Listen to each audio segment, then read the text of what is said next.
নমস্কার, কেমন আছেন সবাই? অনিওয়ারশিপ চ্যানেলে আপনাদের সকলকে স্বাগত।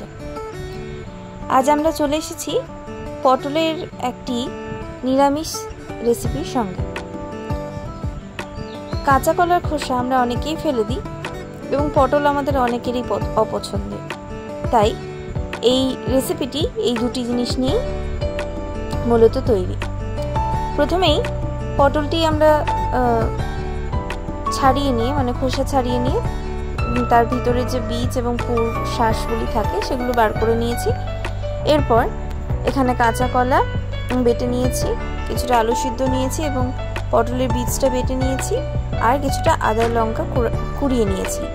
এই জিনিসগুলো দিয়ে আমরা একটা মশলা তৈরি করে নেব, যেটা পুর হিসেবে পটলের ভিতরে ভরে নেব।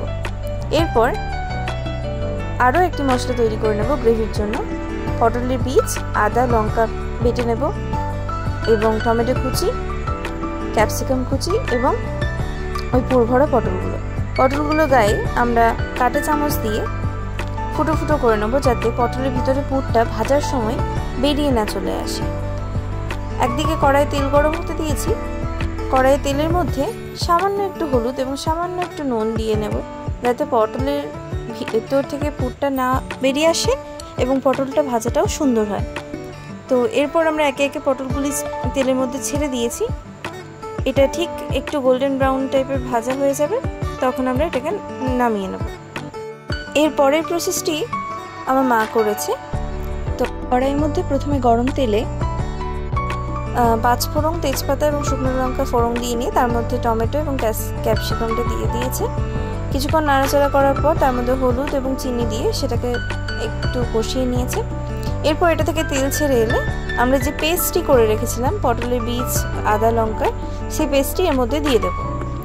তারপর সেটাও একটুখানি কষানোর পর যদি মনে হয় ধরা ধরা হয়ে আসছে, তার মধ্যে একটু জল দিয়ে নেব, সামান্য একটু। তারপর সেটাকে ভালো করে কষাতে হবে, কারণ পটলের বীজের গন্ধটা এবং আদার গন্ধটা না যাওয়া পর্যন্ত গ্রেভিটা টেস্ট আসবে না। তো এটা কষাতে কষাতে মায়ের মধ্যে ধনে জিরে গুঁড়ো যেটা, সেটা দিয়ে দিয়েছে। এরপর এটাকে ভালো করে নাড়াচাড়া করতে করতে কষিয়ে নিচ্ছে।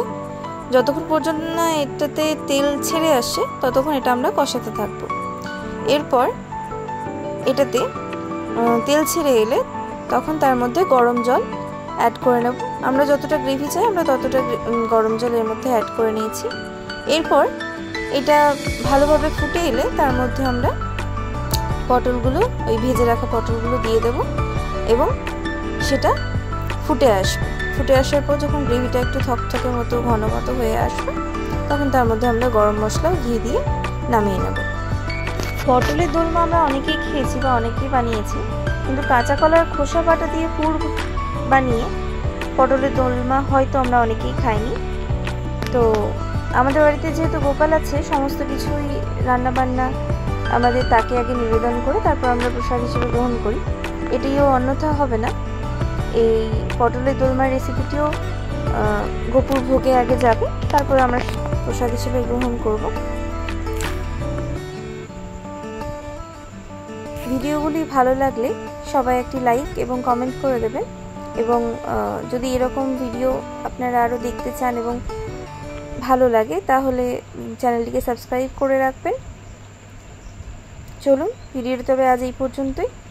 সবাই ভালো থাকবেন, সুস্থ থাকবেন, সাবধানে থাকবেন এবং চ্যানেলটিকে সাবস্ক্রাইব করে নেবেন। ধন্যবাদ।